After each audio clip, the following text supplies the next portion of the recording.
ప్రభుత్వ పాఠశాలలో వెల్లువెత్తిన విద్యార్థినుల అభిమానం. పాఠశాలను అద్భుతంగా తీర్చిదిద్దిన మంత్రి నారాయణ జన్మదిన వేడుకలను ఘనంగా నిర్వహించిన చిన్నారు. థ్యాంక్ యూ నారాయణ సార్ అంటూ విద్యాదాతకు కృతజ్ఞతలు.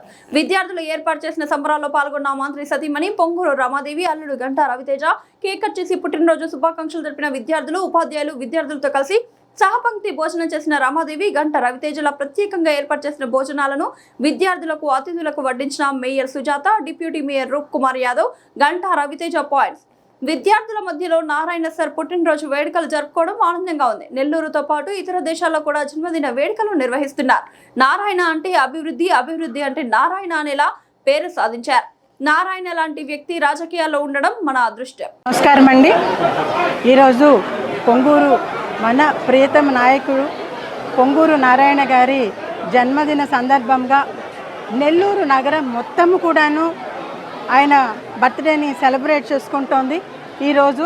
అందులో ప్రత్యేకించి ప్రతి చోట జరుపుకునే దానికన్నా ఇక్కడ ప్రత్యేకించి పిల్లలతో మన ఈ స్కూల్లో డిఎస్ఆర్ స్కూల్లో ఈ విధంగా చేసుకోవటం చాలా హ్యాపీగా ఉంది. ఇప్పుడే పిల్లలందరూ కూడాను టాప్ లేచిపోయేటట్టుగా నారాయణ గారికి విషెస్ చెప్పారు కదా.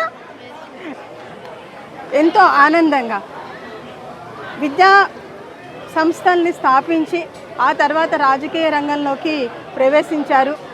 విద్య యొక్క విలువ నారాయణ గారికి చాలా బాగా తెలుసు. ప్రతి ఒక్కరికి విద్య ఉండాలి. ఆ విద్య ద్వారా ఒక మనిషి తన జీవితంలో సెటిల్ కాగలుగుతాడు అనేది నారాయణ గారు చాలా గట్టిగా నమ్మే విషయం. సో అందరికీ ఆ విధంగా విద్యని వేరే ప్రైవేటు యాజమాన్యాలు నడిపే విద్యా సంస్థల్లో ప్రతి ఒక్కరికి అందులో చేరే అవకాశము లేదు. అంటే వారి యొక్క ఆర్థిక పరిస్థితి దానికి అనుకూలించదు. కాబట్టి వాళ్ళకు కూడాను విద్యని ఇంటర్నేషనల్ స్థాయిలో, నాట్ ఓన్లీ కార్పొరేట్ స్థాయి అనకూడదండి. మనం చూసాము విఆర్ హై స్కూల్ని ఏ విధంగా నారాయణ గారు అభివృద్ధి చేశారని.